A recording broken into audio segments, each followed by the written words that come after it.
kayo? Kumakain pa ho ba kayo? Kumusta ho ang buhay? Pakalipas ng 5 linggo. Alam kong marami sa inyo ay inip na, salitang kanto, buryong-buryo na, hirap na, hindi tayo makalabas, hindi tayo makapaghanap buhay. Marami sa atin ay depressed, marami sa atin ay frustrated. Hindi natin magawa ang dati nating ginagawa. Ang ibang mga bagay na inaiplano nating matagal na ay kailangan nating kansilahin sa mga panahong ito at lumagi sa ating mga bahay. Hindi tayo sanay sa ganitong sitwasyon. Ang buhay ay naging abnormal. Nawala ang maraming oportunidad, nakalagpas ang mga pagkakataon, nawala ang ilang mga hanap buhay, tuloy-tuloy tayong gumagastos, tuloy-tuloy tayong kumakain, ang marami sa atin ay walang kinikita. Marami sa atin ay inis, lalo na sa mga taong umaasang sila'y makakatanggap ng tulong galing sa pamahalaan, ngunit marami sa atin ang nabigo. Inisip natin na tayo may karapat-dapat, ngunit hindi nila pinaging dapat na tayo tumanggap. Binago ng COVID-19 ang ating buhay, ang ating mga schedule, ang ating mga priorities. Paano po ba natin pinalilipas ang mga araw na ito? Maraming nagsasabi na, hayaan mo at lilipas din naman yan. Pero dadaanin na lamang ba natin ito sa tulog? Sa iba ay inadaan na lang sa TikTok araw-araw para maging maalwan ang pagharap sa mga bagay na ito. Pero isusubsubsot na lamang ba natin ang ating ulo sa ating mga unan at umasang kinabukasan ay maaaring mas maganda ang ating mga kalagayan? Mga kapatid, ano po ba ang kailangan nating matutunan sa mga panahong tulad nito? Ang ating pong tema sa umagang ito, Thoughts to Ponder in Such a Time as This. Nagbabasa po ako ng sulat ng Propeta Ageo. At nakita kong may mga pagkakahalintulad sa ating kalagayan ngayon. Sa iba, sabi nila, natutunan nila maraming salita na dati hindi nila alam. Halimbawa, katulad ng salitang quarantine, pandemic, epidemic, amelioration. Yan, alam natin yan. Ngunit, para sa iba, natutunan nila ang tamang paraan ng pagboto. Sabi nga ng ilan, sana eleksyon na bukas para makaganti naman kami doon sa mga ibinuto namin na sa panahon ito hindi kami naalaala. Sa iba naman, natutunan nila ang kahalagahan ng mag-ipon. Iba nga pala, kapag tayo may naiipon, o kung tayo may naimpok, sabi nga ng kasabihan, kapag may isinuksok, merong madudukot. Now you know. Ngayon, alam natin ang kahalagahan na mahalaga ang may naimpok para hindi bulsa ng iba ang ating dinudukot. Pero ako'y naniniwala na meron pang mahalagang aral kaysa riyan. Mayroon pa tayong mahalagang dapat pagbulayan at pag-isipan. Kasi ako'y naniniwala na napakababaw namang dahilan yan. Kung yan lang ang layunin para mamatay ang 100,000 mga tao, magkasakit ang 2 milyon at ma-depress ang bilyong-bilyon at mahirapan ang marami. Napaka makapangyarihan ng Diyos. At sa isang pangyayari, maraming iba't ibang leksyon ng buhay na kailangan nating matutunan at mapag-aralan ngayon. Thanks to ponder in such a time as this. Ang aklat ni Propeta Ageo halos inilibing na natin sa limot. Sa totoo, halos nahihirapan na tayong hanapin ito sa Biblia. Ikaw ba hanggang ngayon naghahanap kung saan ito makikita? Marahil ay kay katulad din na marami na yung salitang pangalang Propeta Ageo, marahil ay ngayon mo lamang na pakinggan. Yan ay nasa huling bahagi ng New Testament. Isa sa pinakamaikling aklat ng Biblia, aklat ng Ageo, Zacarias at Malakias. Nasa dulo na po, malapit na sa bagong tipan. Ito pong panahon na ito ay panahon na ang mga Israelita ay nakabalik na mula sa pagkatapon. Matatandaan natin na hinulaan ni Jeremias na sila itatapon at nangyari nga na sila ay sinakop ng bansang Babylonia at sila ay dinala o they are exiled for 70 years. At after 70 years, bumagsak ang bansang Babylonia at nanaig naman ang bansang Persia. Noon ay panahon ni Haring Ciro, ni Cyrus the Great. Niloob ng haring ito na ayon sa hula ng propeta ang siyang ibong mandaragit na inaangkin ng Iglesia ni Kristong si Manalo. Gayong maliwanag sa Biblia na ang ibong mandaragit na galing sa silangan ay walang iba kundi si Haring Ciro na gaganap ng kanyang kalooban. Ang bumalik galing sa kaharian ng Persia ay humigit kumulang 50,000. Sa milyon-milyong hinakot papuntang Babylonia, 50,000 lamang ang inipinahintulot ng Diyos na makauwi. Pagdating nila doon sa panahon ni Ezra at ni Nehemias, ay itinayo nilang muog at umpisa silang namuhay na isang bansa. Pagdating nila, inumpisahan din nila ang pagtatayo ng templo. At sa loob ng 2 taon ay nagpatuloy ang mga gawain. Ngunit sa kalagitnaan, sila ay nawala ng pag-asa. Sila ay na-depress, sila ay na-discourage dahil kailangan naman nilang itayo ang kanilang sariling buhay. Kaya nagpasya silang iwanan ang pagtatayo ng templo at ibangon muna ang kanilang kabuhayan. After 18 years, mula nang ang kautusan ay dumating na sila'y lumaya at maging isang bansa, wala pang pagsambang nagaganap sa bansang Israel. Nagtayo siya sa loob ng 2 taon, ibig sabihin, sa loob ng 16 na taon na hinto ang pagtatayo ng templo. At sa panahon ni Propeta Ageo ay nagpadala ng mensahe ang Diyos. At ako'y naniniwalang ito ang pinaka-accurate na kalagayan ng Israel nung panahon niya. Babasahin natin mula sa talatang 3 hanggang talatang 11. At atin tangkaing damahin ang nasa puso ng Diyos habang inihahayag niya ang mensaheng ito sa kanyang bayan. Sinabi nga ni Yahweh sa mga Israelita sa pamamagitan ni Propeta Ageo, magaganda at maayos ang inyong mga tahanan, ngunit pinabayaan ninyong wasak ang aking bahay. Isipin ninyo ang inyong kalagayan. Marami ang inyong inihahasik, ngunit kaunti ang inaani. Kumakain nga kayo, ngunit hindi nabubusog. Umiinom kayo, ngunit hindi nasisiyahan. Kumikita nga ang mga manggagawa, ngunit ang kita nila'y parang nahuhulog sa buslong butas. May damit nga kayo, ngunit hindi makaalis ng ginaw. Isipin ninyo ang nangyayari sa inyo. Sabi ng Diyos, kumuha kayo ng kahoy sa bundok, gawin ninyo uli ang aking templo at doon ko ihahayag ang aking kaningningan at sagay ako'y masisiyahan. Naghahangad kayo ng maraming ani, ngunit kakaunti ang inyong nakakamtan. At nang uuwi ninyo yaon ay isinambulat ko, bakit ito nangyayari sa inyo? Sapagkat may sariling tahanan kayo, samantalang wasak ang aking templo. Yan ang dahilan kung bakit hindi napapatakan kahit amog ang inyong mga lupain, kaya hindi kayo makabuhay ng halaman. Yan ang dahilan kung bakit ko kayo pinararanas ng tagtuyot. Sa mga panahong hindi natin maintindihan, pwede pala tayong bumaling sa Diyos at magtanong sa Kanya. Ang totoo, ang Diyos pa nga ang nag-uudyok sa mga taong itanong ninyo kung bakit nangyayari sa inyo yan. Sa palagay ko ay may parehong paghikayat ang Espiritu Santo sa atin. Bilang isang iglesia, na sa panahon ng pagdurusa, depression and frustration, bumalik tayo sa Diyos at ang Diyos ay may sagot sa ating mga itinatanong sa Kanya. Marami ang inyong inihahasik, kakaunti ang inyong inaani. Kumakain kayo pero hindi kayo nabubusog. Umiinom kayo punit hindi nawawala ang inyong uhaw.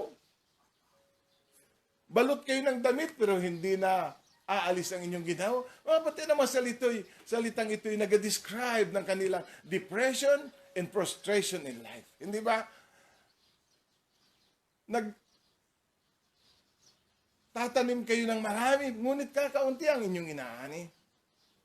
Sa palagay ko, nag-share tayo ng kanilang frustration and depression. At ako'y naniniwala na sa buong mundo, yan ang nangingibabaw na pakiramdam. People are depressed and frustrated. Naghahangad kayo ng maraming ani, ngunit kakaunti ang inyong nakakamtan. Mga magsasaka, naiintindihan ba ninyo ang sinasabi ko? Kapag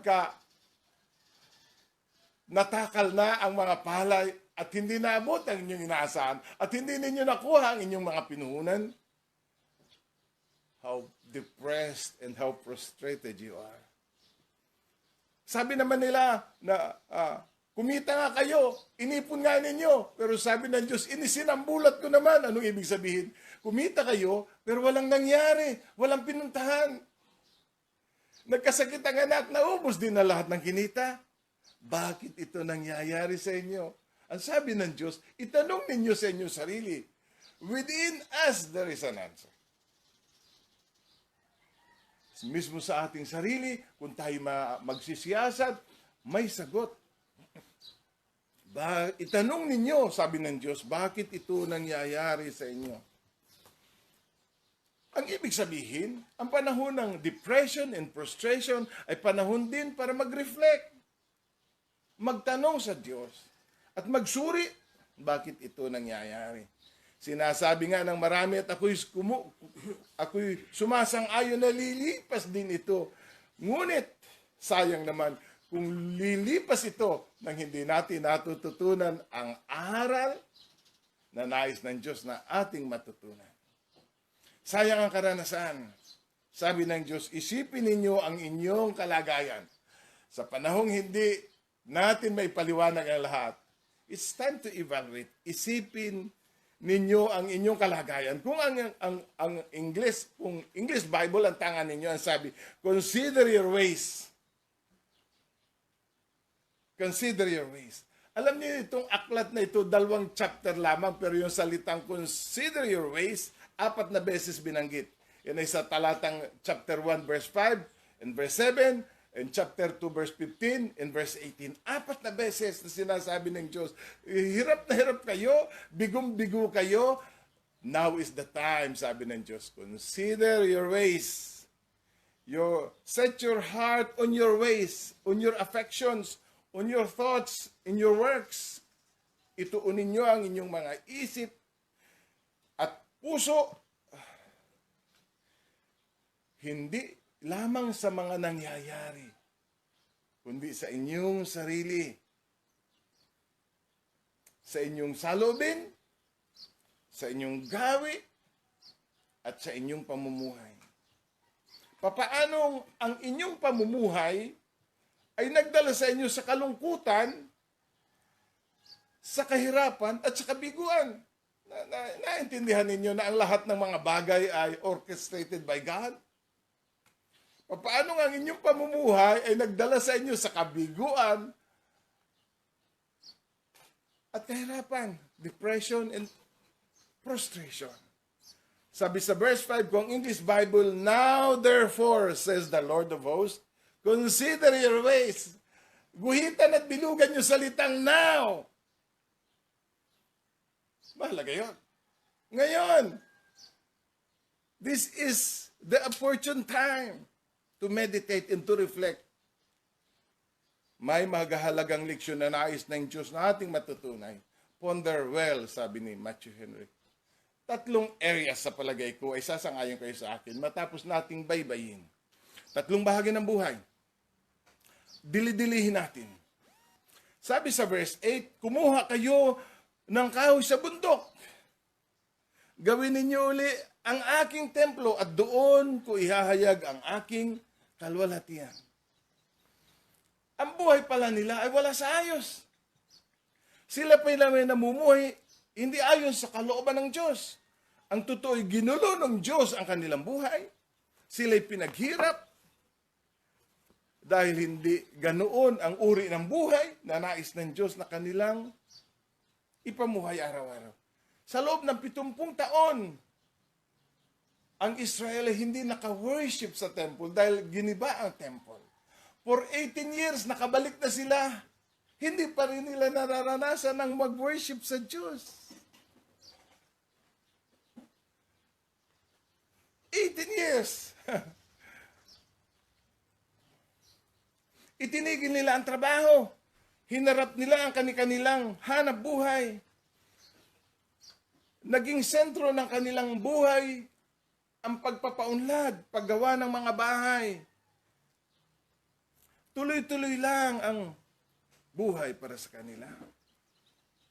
Hindi nila namamalayan na ang abnormal na buhay ay siyang naging normal. Ang normal ay dapat naroon ang templo at ang mga tao sumasamba sa Diyos sa tuwina. Ngunit yun ay kanilang ipinagwalang bahala. Mga kapatid, may mga bagay na inuunawa sa pasimula. Ngunit kapag nakagawian na natin yon, yung isang abnormal na buhay, ang siyang nagiging normal. Normal na ang hindi makasamba. 18 taon na tayo hindi nasamba. 18 taon na nagiba ang templo. Anong pagkakaiba ngayon? Mayroong malaking pagkakaiba. Sapagkat yung normal, ang naging, yung abnormal ang naging normal. Abnormal ang isang tao hindi sumasama sa Diyos. Naisip mo bang normal yun? May mga pagkakataon bang ilang buwan kang hindi nakakasamba sa Diyos? And yet, pakiramdam mo yung normal ang iyong buhay. Ang iyong buhay ay hindi normal. Ginagawa mong normal yung abnormal. Kaya kailangang bumaba ang Diyos ang isang tinig sa pamamagitan ng propeta para sabihin sa mga tao, hindi yan ang ayos na nais ko sa inyo. Yan ang buhay na hindi ko kailanman ninais sa aking bayan. Things to ponder. Ano ang espiritual na bagay na nasanay ka ng wala at dahil nasanay ka ng wala, normal na yon? Ano ang mahalagang bagay sa iyong espiritual na paglago ang nasanay kang wala? Na sa kalaunay, yung abnormal, ang siyang naging normal. Ano ang mga bagay na kailangan mong i-restore? Ang gusto ng Diyos, kaya ginugulo sila at ayaw silang patahimikin at ayaw silang bigyan ng kapayapaan sapagkat pinabayaan nila ang bahay ng Diyos na dapat nilang matagal nang i-restore, mga kapatid. Nasaan ka man ngayon sa comfort of your home, meron bang hamon sa iyo na i-restore ang iyong worship life? Matagal ka na bang hindi nakaka-worship sa Diyos? Yung totoong worship sa Diyos? Baka ito'y panawagan para ibalik yung mga nawala. I-restore natin ang mga altar na nagiba. Ang masakit nito, noong una, valid naman ang kalang mga reasons.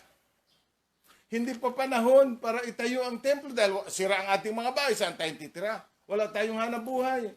Walang kulungan ng ating mga hayop. Ayos naman yon. At nauunawaan naman yon. Na walang kabuhayan, na mahina ang ani, na mga tayo walang pera, nauunawaan naman yon. Ngunit ang hindi nila namamalayan, matagal na bumalik sa normal ang kanilang buhay.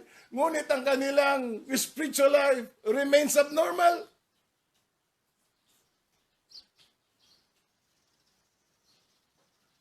Nauunawaan. May panahon bang hindi tayo naunawaan ng Diyos? Itanong natin sa ating mga sarili, may panahon bang hindi tayo naunawaan ng Diyos sa ating mga paghihirap, sa ating pagsisikap na itayo ang ating kabuhayan? Ang sabi ng Diyos, isip-isipin ninyo. Maganda na inyong buhay ngayon, pero kinakalimutan pa rin ninyo ang pagsamba sa akin. Magsikap kayo na bumalik dun sa normal spiritual life. Isipin ninyo ang inyong kalagayan.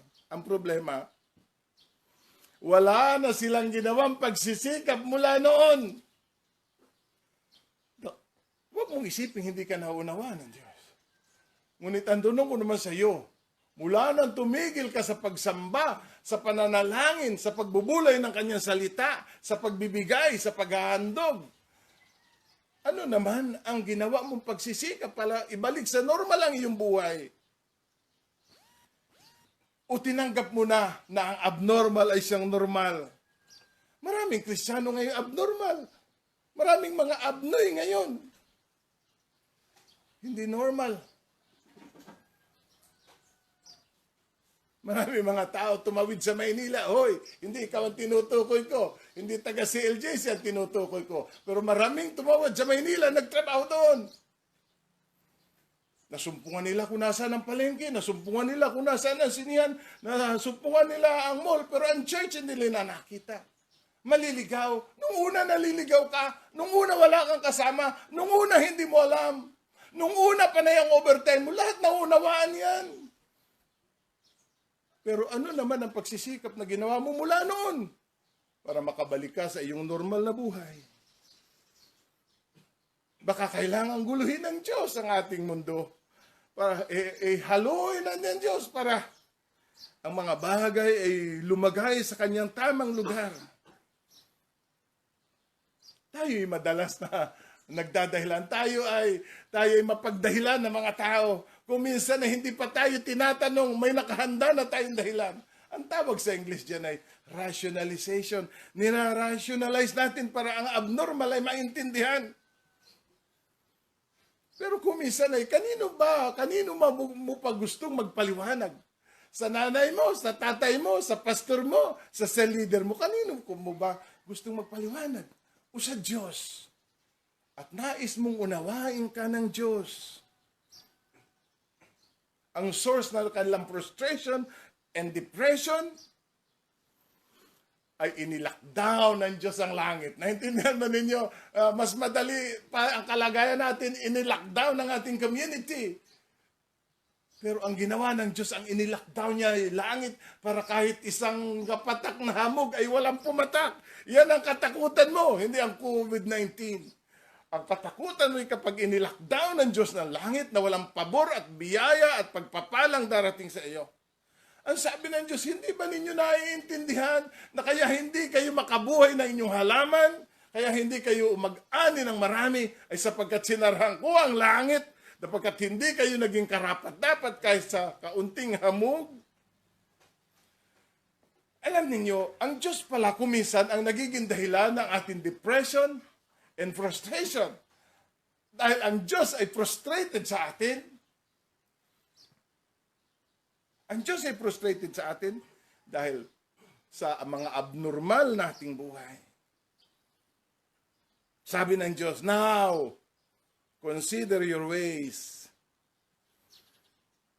Sa paghihirap at kabiguhan, kinukuha laang ng Diyos ang ating atensyon upang dalhin tayo sa pag-iisip sa tunay nating kalagayan sa harap ng Diyos. Bakit nais ng Diyos na muling ibalik ang templo? Upang maipagpatuloy ang paglilingkod sa Kanya, upang maipagpatuloy ang pagsamba, ang pag-awit at ang paghahandog. Mga kapatid, ako'y natatakot kung i-extend ng community quarantine at masanay na tayo na kahit araw ng linggo, tatalon tayo sa ating mga higaan, magwawalis ng harapan, magagamas, pupunta sa manukan, pupunta sa gulayan, pupunta sa ating regular na tahanan at masanay na tayo na yun ang normal. Ang matulog at kahit linggo'y gumising ng alas 10 ng umaga. Yun ang maging normal. Ako'y natatakot na maging abnormal ang ating buhay. Nais ng Diyos na ibalik ang pagsamba sa ating buhay sa Kanyang tamang tayo. Nais ng Diyos na pumukha sa Kanyang bayan, na hiwalay sa Kanya, hindi tayo masisihan sa ano paman. Kaya sinadya ng Diyos ang kanilang kalungkutan at kabiguan para hanapin ng mga tao sa Diyos ang kanilang kasiyahan at kasapatan. Kinaligtaan nila ang Diyos. Yun ang totoo. Kinaligtaan nila ang Diyos. Kung minsan tayo nagdadahilan tungkol sa ating mga hanabuhay, tungkol sa ating mga pag-aaral, tungkol sa ating mga schedule, pero ang hindi natin inaamin, ay mas mahalaga na sa atin ang ikaulad ng ating sarili kaysa paglilingkod sa Diyos. Ang dalawa'y hindi magkalaban. ayaw kong isipin ninyo na ang paghahanap buhay at pagpapaunlad ng sarili ay hadlang para sambahin at paglingkuran ang Diyos. Pinagbigyan sila ng Diyos. Kaya nga, ang Diyos ay nagsalita after 18 years. Ako'y naniniwala na ang 18 taon ay panahon para sila ipagbigyan ng Diyos sa kanilang mga katuwiran. Pero ang mga bagay ay matagal nang nagbalik sa normal, pero ang kanilang buhay ay abnormal pa rin. Ibinabalik ko sa iyo, kapatid. Normal pa ba ang buhay mo o abnormal na?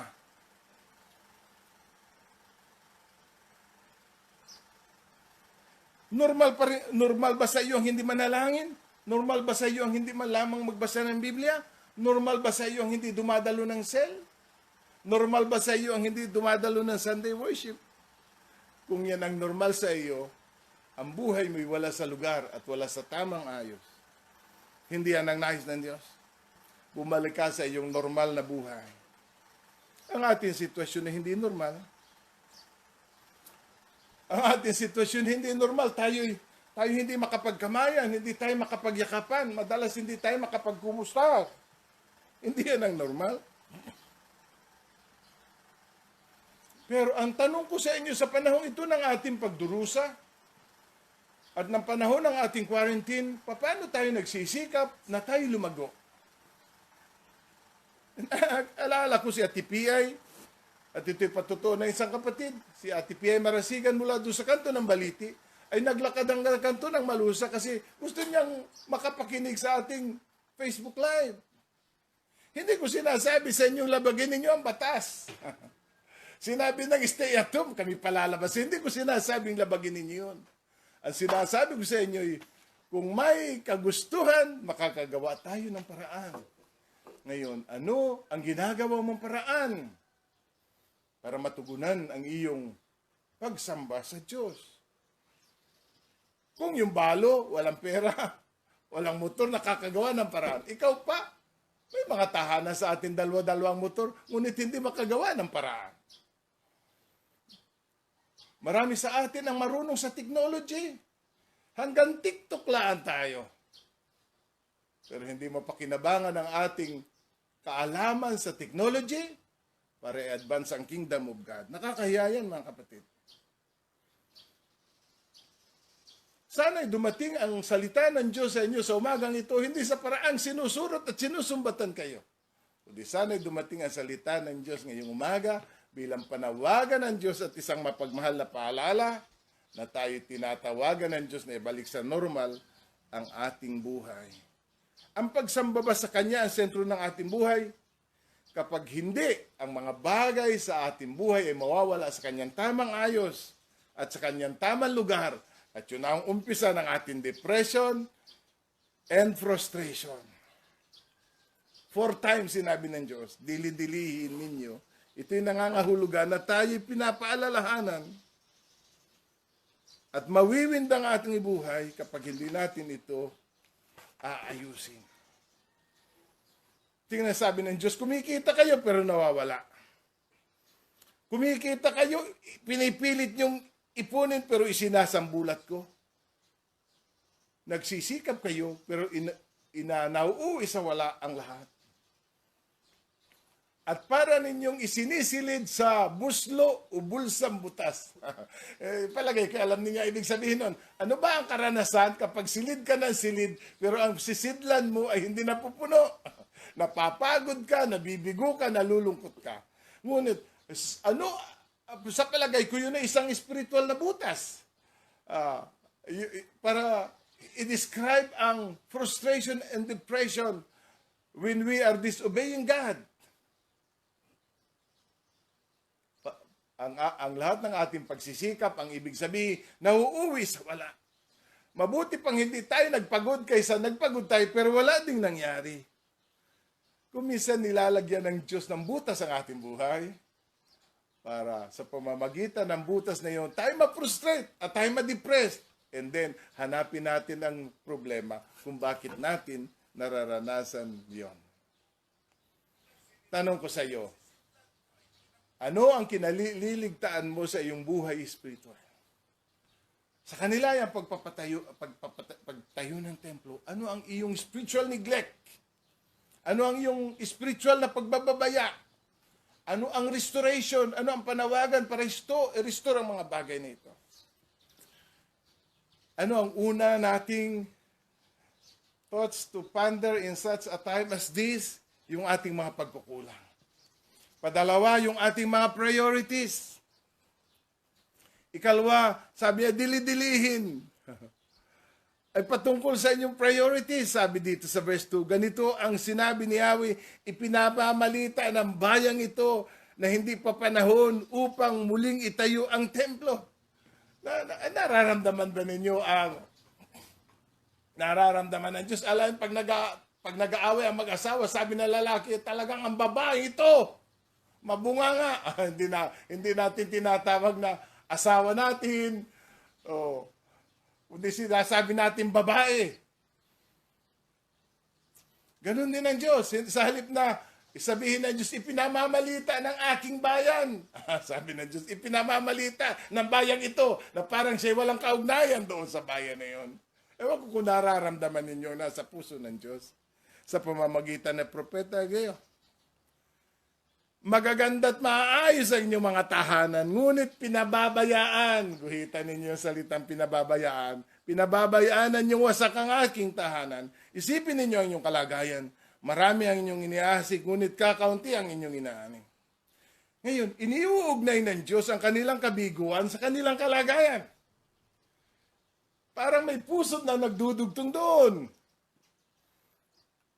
Ang kanilang kapabayaan,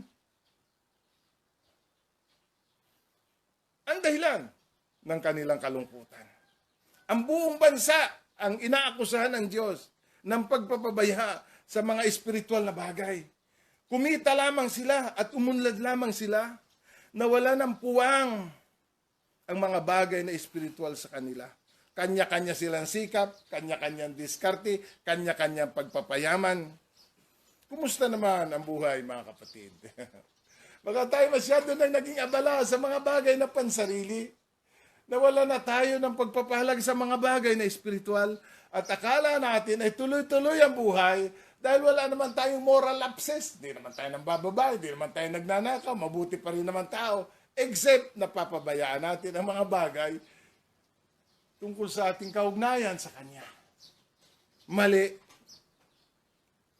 Panahon na para pagtuunan ng pansin ng templo, sabi ng Diyos.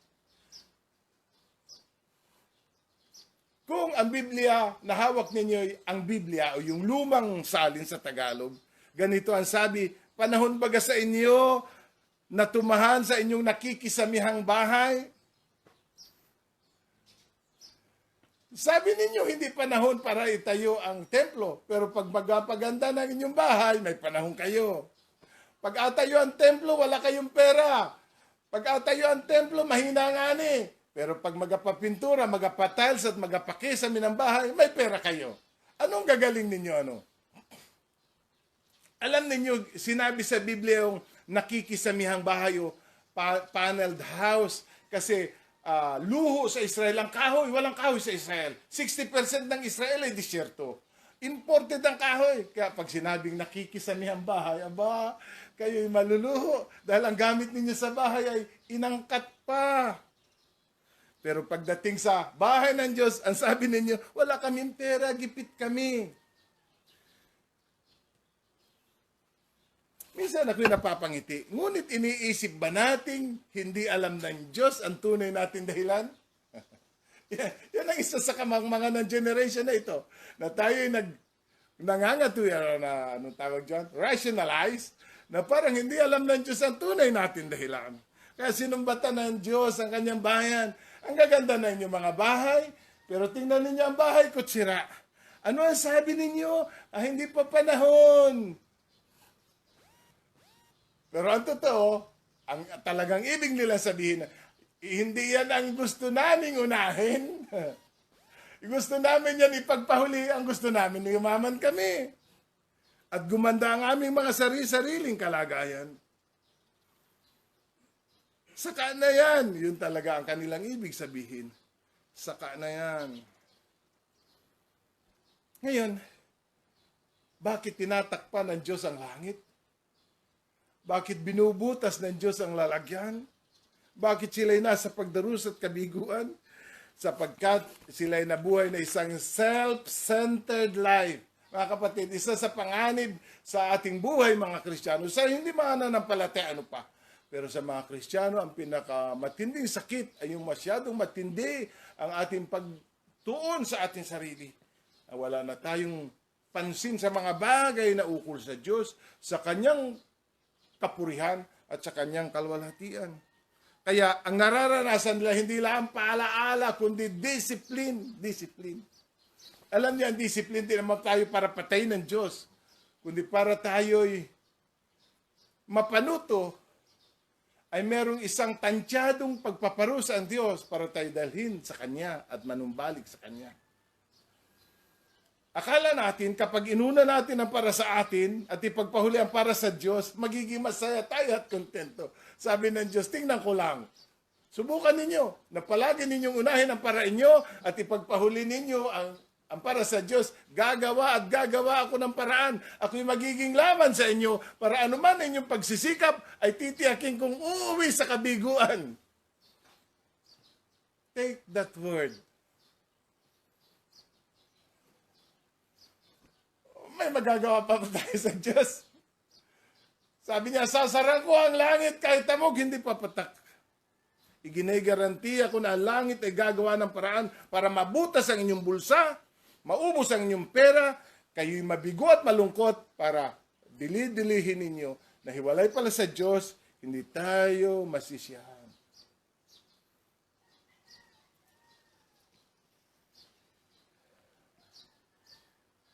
May paghahangad ang Diyos na tayo ibalik sa Kanya. Dahil wala namang ibang bayan ng Diyos kundi ang Israel, hindi ba?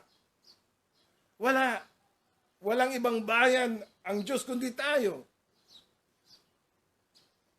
Kumusta ang ating lakad, mga kapatid? Kumusta ang ating mga priorities? Ang ating priorities ba ay nagre-reflect ng paghahari ng Diyos? Inuunawa tayo ng Diyos. Tayo lamang ay nagdadahilan. Ngunit sa puso natin, winawalang halaga natin siya. At ang minamahalaga natin ay ang mga bagay na patungkol lamang sa ating pag-asinso, sa pagbuti natin. Sabi ng Diyos, magagara at magaganda ang inyong mga bahay. Hindi ba kayo nakukutya niyan? Sabi ng Diyos. Hindi ba kakutya-kutya ang gaganda ng inyong mga bahay, ang kikisig ng inyong mga bihis? Pero balot na ng damo ang aking templo. At parang wala isa man sa inyong nababahala na ang templo ng Diyos ay nasa kahihayang kalagayan. Busy-busy kayo. Gaano nakatagal ang ating spiritual negligence? Baka sa pagpapabukas-bukas natin ay hindi natin namamalayan. Mga taon na pala ang lumipas. Kung hindi pa tayo kalampagin ng langit, ay hindi tayo makakamalay. Na napakatagal na noon. Ating pinabayaan ang karangalan ng Diyos at ang tamang pagsamba sa Kanya. Parang hindi nila namimiss yung mga panahon na ang Diyos ay hinahandogan at hindi ko alam. Maaaring ang 50 million na yun na dumating ay mga ipinanganak na doon sa pagkatapon. Hindi natin alam. Sabi ng Panginoon, sa ilan sa inyo nakakita ng ganda ng unang templo? Kaya maaaring may ilang nakakita sa kagandahan ng unang templo. Pero marami sa kanila hindi nakita ang kanilagan ng unang templo. At hindi na nagnanasang itayo ang bagong templo. Hanggang araw ay kumilos ang Diyos para sila'y paalalahanan. Kumusta mga kapatid ang ating mga priorities? Tingnan natin ang ating buhay. Kung ano pa baga ang nasa sentro nito. Hindi masamang pasundan ang ating mga luho at ang ating mga gastos. Ngunit ang masama ay kapag kinaliligtaan natin ang spiritual na bagay at inuuna natin ang mga material na mga bagay. Baka itong pandemic na ito ay para dalhin ng iglesia sa Mateo 6:33. Naunahin muna natin ang paghahari ng Diyos at bahala na ang Diyos mamroblema sa ating mga pangangailangan. Baka sa ating kaabalahan, na-reject na natin ang paghahari ng Diyos. Kaya ang sabi ng Diyos, kumuha kayo ng kahoy sa bundok. Gawin ninyo uli ang templo at doon ko ipahayag ang aking kaniningan. Sa gayon masisiyahan ako sa Ingles, that I may take pleasure in it. In glory. Dalawang bagay pala mahalaga sa Diyos. Yung kanyang pleasure at yung kanyang glory. Sabi ng Hebreo, we are created on His pleasure. On His pleasure, in your pleasure, they are created. Sa makatulad, ang layunin pala ng buhay ay to give pleasure to God and to give glory to God. Wala na saysay ang buhay pag lumabas pa sa dalawang layunin na yon. Nawawalan nga ng saysay ang buhay mo. Kung ang adhikain nito wala na doon sa bigyan siyang kasiyahan, give Him pleasure and give Him glory. Sabi ng Diyos, kaya gusto kong itayo ninyo ang aking templo that I may take pleasure in it and that I may take glory in it. Kapag wala sa sentro ang bagay na yan, lahat ng anong bagay sa ating buhay ay wala na sa tamang ayos. Sa pantatlo at hindi ako magpapakatagal, baka kayo'y may mahalaga pang intindihin sa buhay na ito. Ngunit, mula sa puso ko, mga kapatid, gusto kong mangusap sa mahalagang bagay na ito. Maganda naman sana ang tugon ng mga Israelita kung susundan natin ang verse 14. 1 verse 14. Inantig nga ni Yahweh ang damdamin ni Zorobabel at ni Josue at ng lahat ng mga Israelita, kaya't nagtulong-tulong sila sa paggawa ng templo. Sinimula na ito sa ika-24 ng ika-6 na araw. Dumating ang salita, verse 1, ang unang araw ng ika-6 na buwan. Nag-umpisa ang trabaho, ika-24 na araw ng buwang ding yon. Kaya, impressive, very impressive. Ang salita ng Diyos ay dumating sa mga tao, pinag-usapan ng mga sambahayan, pinag-usapan ng mga pangunahing mamamayan. And then, nagplano sila kung paano kikilos, and on the 4th day of the same month, nag-umpisa ang gawain. At inantig ng Panginoon ang damdamin ni Zorobabel. Si Zorobabel ang itinalagang governor. At si Josue naman ang itinalagang high priest. Palagay ko, masaya ang dalawang ito, lalo na si Josue, kasi ano naman saysay mo na kay pari na wala naman simbahan o walang temple. Hindi ba? Merong high priest pero walang temple, walang altar, walang offering. And then, inaantig ng Diyos ang kanilang damdamin. Ngunit meron pang isang issue na kailangan nilang pagtuunan ng pansin. Kapuri-puri na ang kanilang pagsunod sa Diyos. Ngunit may isang bagay pa ang gusto ng Diyos na kanilang bigyan pansin. Sa verse 10, chapter 2, verse 10. Verse 11, sinabi niya, sabihin mo sa mga saserdote na pagpasyahan ang bagay na ito, kung ang isang tao ay may dalang karning sagrado na nakabalot sa kanyang damit at nasaling ang dulo nito sa tinapay, ulam, inumin, langis o anumang pagkain, magiging sagrado rin ba ang mga ito? Ang sagot na sa kanya ng saserdote ay hindi. Itinanong pa ni Ageo, magiging marumi rin ba ang alinmang handog na nahipo na isang taong marumi ayon sa kautusan dahil sa paghipo sa patay? Oo, ang sagot ng mga Israelita. Medyo mahirap intindihan, pero gagamitin ko ang virus, ang COVID-19 para maintindihan ninyo. Kasi dito, isa'y malinis, isa'y madumi. Isa'y banal, isa'y karumal-dumal. Isa'y katanggap-tanggap, ang isa'y hindi katanggap-tanggap. Ako, perfectly healthy. Wala akong sakit. Malusog ako. Pag hinipo ko ba ang isang may sakit na COVID-19, mahahawa ba siya ng kalusugan ko? Ang sagot ng mga Israelita ay hindi. Ngayon, kung ako naman ay may COVID-19, infected ako at humipo naman ako sa isang taong healthy, mahahawa ba siya ng sakit ko? Ang sagot ay, oo. Naunawaan ninyo. Ang ibig sabihin ay, ang kabanalan ay hindi nakakahawa, ngunit ang karumihan ay nakakahawa. Ang kalinisan, kung ako'y malinis, humipo ako sa kanya na marumi, hindi siya mahahawa ng kalinisan ko. Ngunit kung ako'y marumi at humipo ako ng mga bagay na malinis, may infect sila dahil sa infeksyon na sa akin. Ngayon ang issue ito, gumagawa sila ng templo, ngunit sila ay marumi. Ang mga tao ay may mga kanya-kanyang karumihan sa buhay. Ngunit inisip nila na dahil sila ay gumagawa at humihipo ng mga banal na bagay, ay mahahawa sila ng kabanalan nito. Ang sabi ng Diyos, dili-dilihin ninyo ito.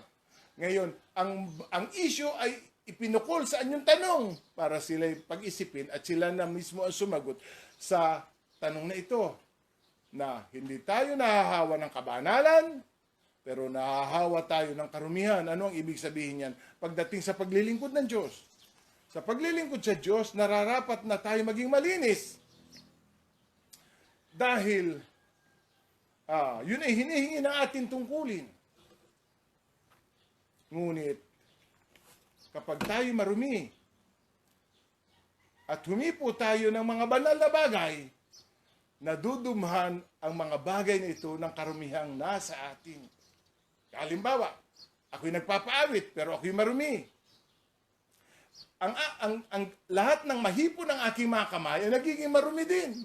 Kung paano lahat ng mga nahipo ng mga COVID patient ay kailangang i-disinfect. Sapagkat sa pamamagitan ng hipo ay nasasali ng sakit. Kaya huwag na dahil sa ating kasalanan, ang ating paglilingkod ay hindi maging katanggap-tanggap sa Diyos. Nais ng Diyos ay tayo maglingkod sa Kanya.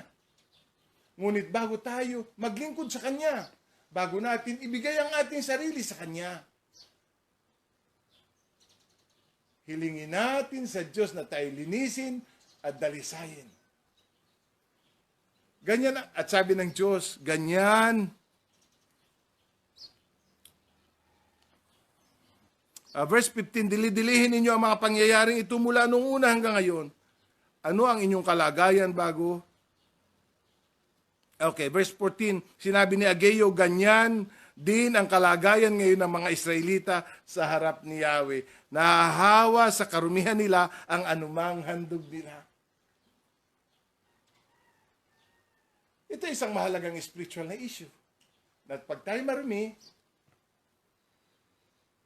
ang lahat ng matouch ng ating karumihan ay nagiging marumi rin kasama na ang ating paglilingkod sa Diyos. Ano ang spiritual implications? Sa Biblia, kapag ang isang bagay diniklarang ceremonially unclean, they are unacceptable. Hindi sila pwedeng ihandog, hindi sila pwedeng ihain. Ganon din ang ating mga paglilingkod. Kapag tayo unclean, ang ating mga paglilingkod ay hindi acceptable sa Kanya. Ngunit, kung tayo'y malinis sa harap ng Diyos, kung paano nililinis tayo ng dugo ni Jesus, anumang salingin ng ating mga kamay bilang paglilingkod sa Kanya, ay nagiging dalisay at katanggap-tanggap sa Diyos. Yan ang patatlong bagay na kailangan nating thoughts to ponder in such a time as this.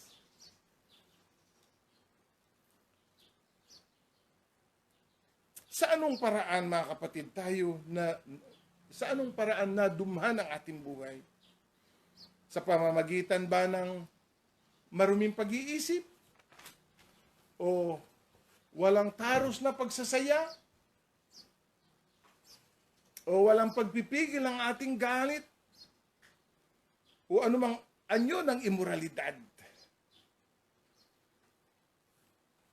Kami ay natututo ng i-disinfect ang aming mga doorknobs, ang aming mga cellphones, ang aming mga susi, ang lamisang pinagbibilangan ng pera, dahil naniniwala tayo na tayo higit na ligtas kung tayo mag-iingat sa anumang karumihang nasa paligid natin.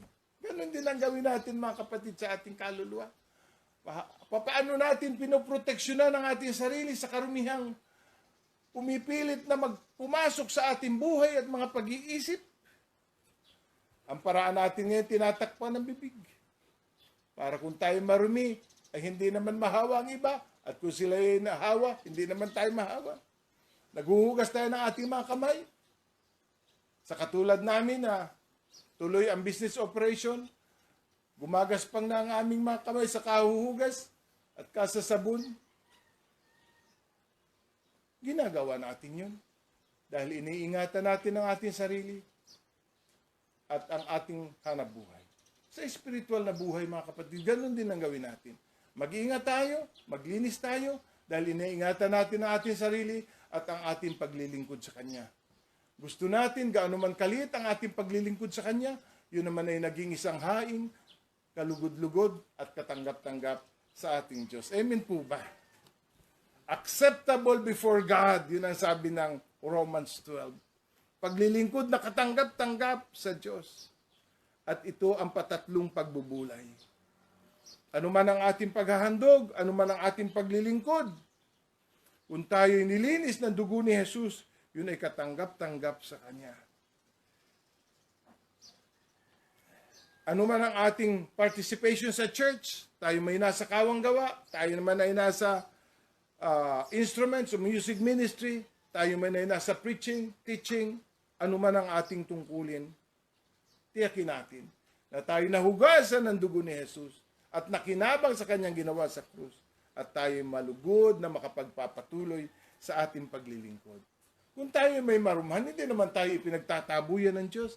Ang totoo, napaka-gentle ng pagtutuwid ng Diyos sa Israel sa pamamagitan ni Propeta Ageo to remind them na maaari kayong maglingkod sa akin, ngunit bigyan ninyo ng pansin ang inyong personal purity before God. Ang sabi dito,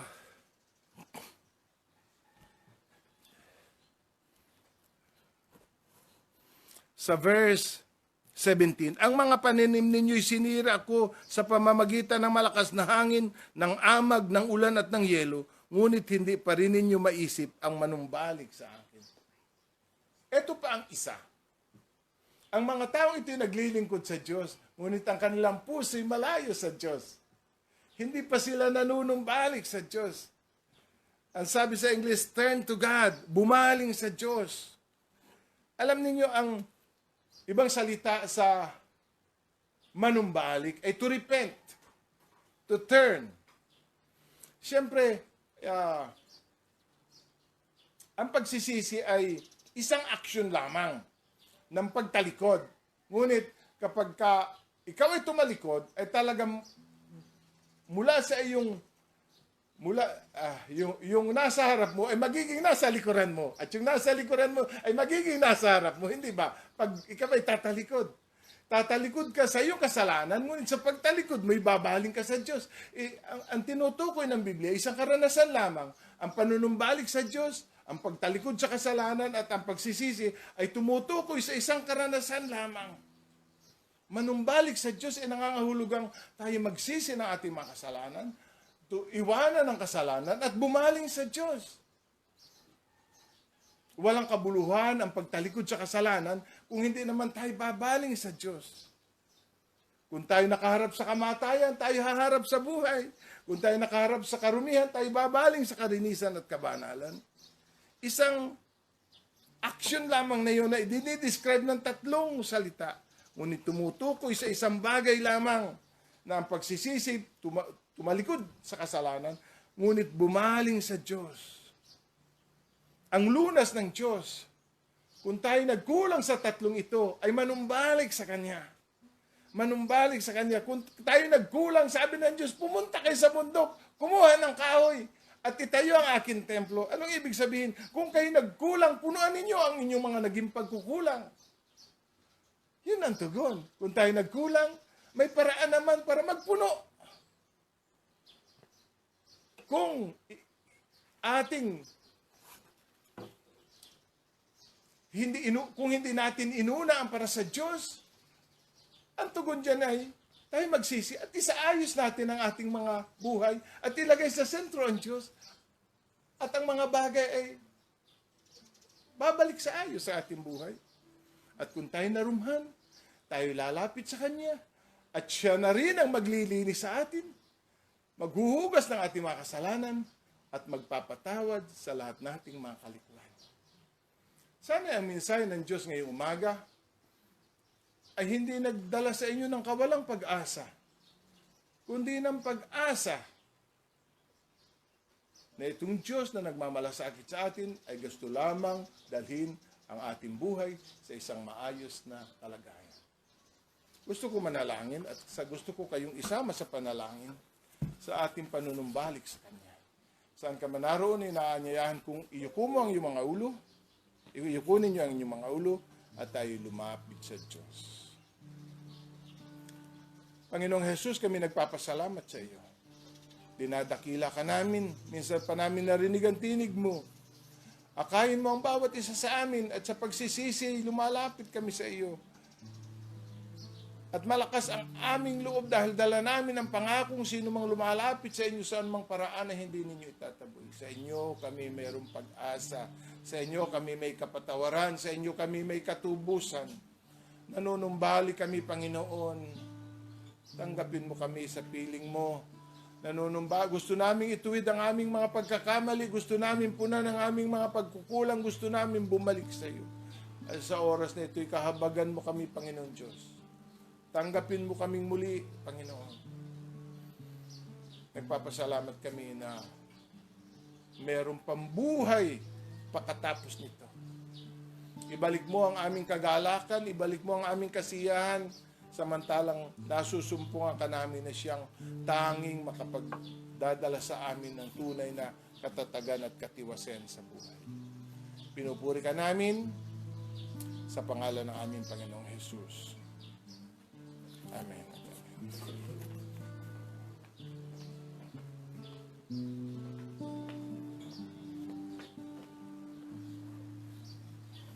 Inakay tayo ng ating pagbubulay ngayong umaga para kilalanin ang ating mga pagkukulang, maunawaan ang ating mga maling pagpapahalaga at makilala ang ating mga karumihan, kasalanan sa harap ng Diyos. Ang anumang pagkukulang, mga kapatid, kapag nagbabalik loob tayo sa Panginoon ng totoo sa ating mga puso, hindi niya tayo itataboy. Hindi tayo tatanggihan ng Diyos. Hindi niya tayo itataboy palayo sa Kanya. Sabi nung awit, a broken spirit and a contrite heart, yun ang gusto ng Diyos na makita sa atin. Kaya sa pag-awit natin ng tugon na awit ngayong umaga, lumapit tayo sa Diyos na may buong kapakumbabaan with a broken spirit and a contrite heart. Broken spirit, contrite heart, you will not despise, you will not despise.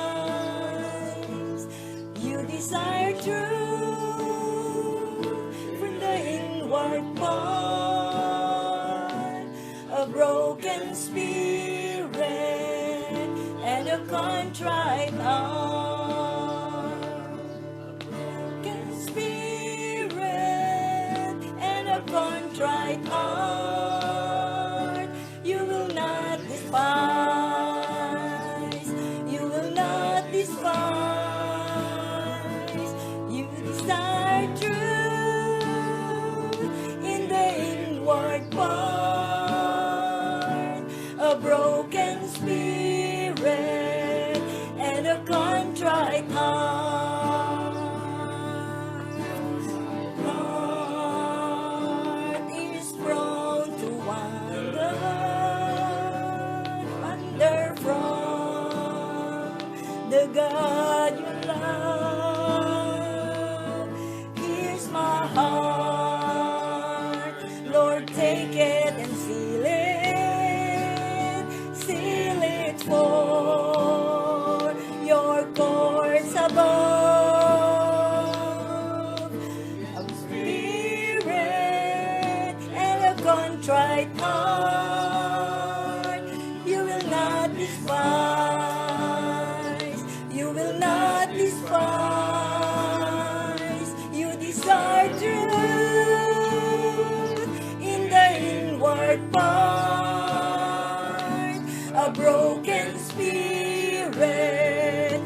a contrite heart. Lord, my heart is prone to wander from the God I love. Here's my heart, Lord, take it and seal it for your courts above. A broken spirit and a contrite heart, you will not despise. You will not despise.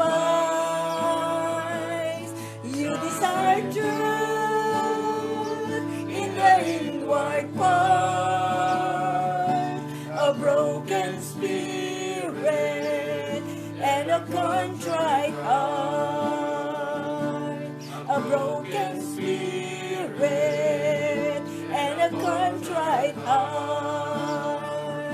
A broken spirit and a contrite heart. Salamat po sa mabiyayang pagsamba sa araw na ito. Saan ka man naroon, saan man kayo naroon ngayon, pagpalain kayo ng Panginoon.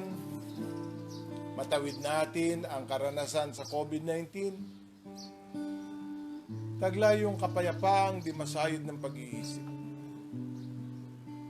Tamasahin natin ang katiyakang kasama natin ng Diyos at hindi niya tayo hinihiwalayan. Awitin natin, Dok Suluya. Ang Diyos amay papurihan, Anak, Espiritu Banal, ng mga taong nilalang,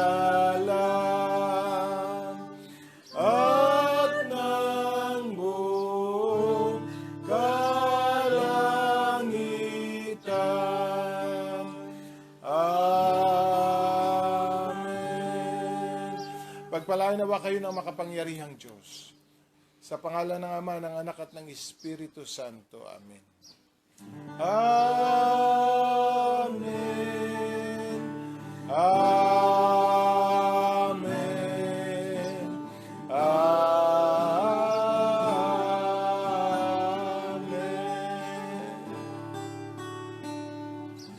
Pagpalain po kayo ng Panginoon. Kung lolobin ng Panginoon, ang pagsamba natin sunod na linggo, ayun na ang katapusan na pagsamba dito sa ating Facebook Live.